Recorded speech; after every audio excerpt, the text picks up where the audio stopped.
नमस्कार, मैं हूँ Amod Srivastava. Amazing thought, amazing message, amazing information की दिशा में आज एक कदम और आगे।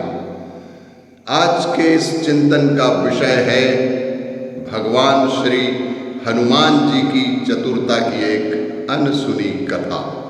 आपको ये मेरा वीडियो पसंद आए तो लाइक करें, शेयर करें और लाल बटन दबाकर सब्सक्राइब अवश्य करें तथा बेल आइकन दबाना बिल्कुल ना भूलें। ज्ञानियों की जब गणना की जाती है तब भगवान हनुमान जी का नाम सर्वप्रथम लिया जाता है।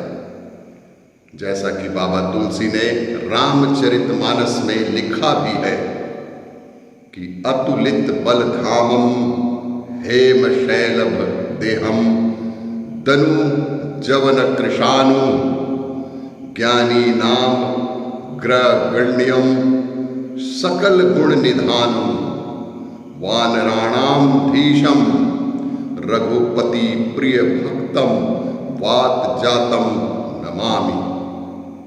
अर्थात अतुल बल के धाम, सोने के पर्वत, सुमेरु के समान कांति युक्त शरीर वाले, दैत्य रूपी वन को ध्वंस करने के लिए अग्नि रूप ज्ञानियों में अग्रगण्य, संपूर्ण गुणों के निधान, वानरों के स्वामी श्री रघुनाथ जी के प्रिय भक्त पवन पुत्र श्री हनुमान जी को मैं सादर प्रणाम करता हूँ। आज हम आपको इन्हीं हनुमान जी की चतुराई की एक कथा सुनाएंगे। ऐसी हिंदी पौराणिक कथा प्रचलित है कि एक समय कपिवर की प्रशंसा के आनंद में मग्न होकर श्री राम जी ने सीता जी से कहा कि देवी, लंका विजय में यदि हनुमान का सहयोग ना मिलता तो आज भी मैं सीता वियोग में ही बना रह सकता था। उस समय भगवान श्री हनुमान जी ने जो सहयोग दिया वह अतुलनीय है। सीता जी ने कहा कि आप बार बार हनुमान जी की प्रशंसा करते हैं, कभी उनके बल शौर्य की, कभी उनके ज्ञान की। अतः आज आप एक ऐसा कोई प्रसंग सुनाइए कि जिसमें उनकी कोई चतुरता से लंका विजय में विशेष सहयोग प्राप्त हुआ हो। तब श्री राम बोले, युद्ध में रावण थक गया था। एक समय युद्ध में रावण लगभग थक चुका था। उसके अधिकतर वीर सैनिकों का वध हो चुका था।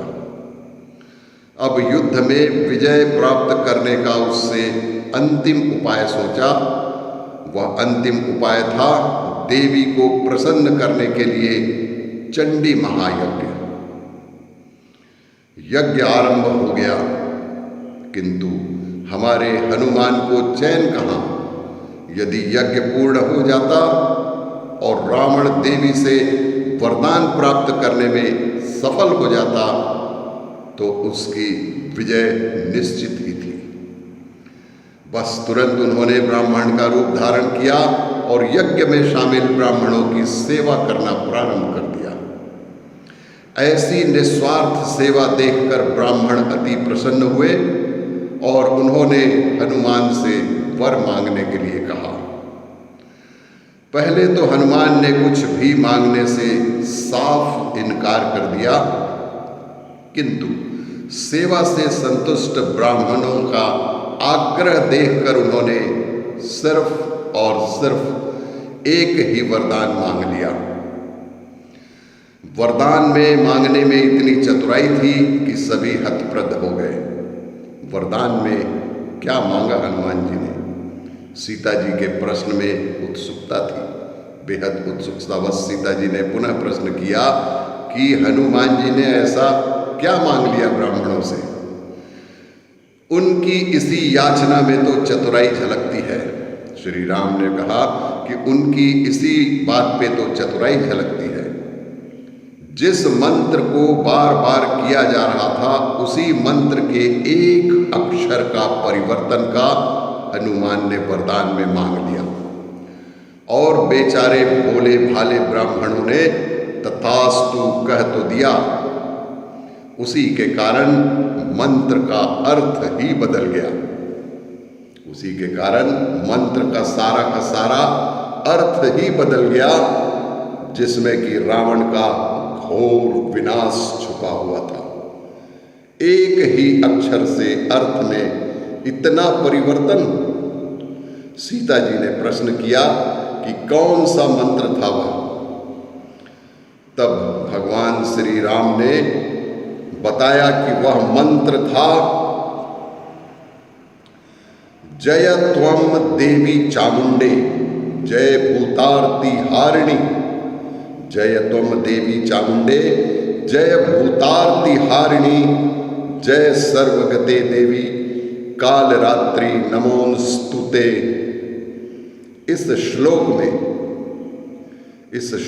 में भूतार्ति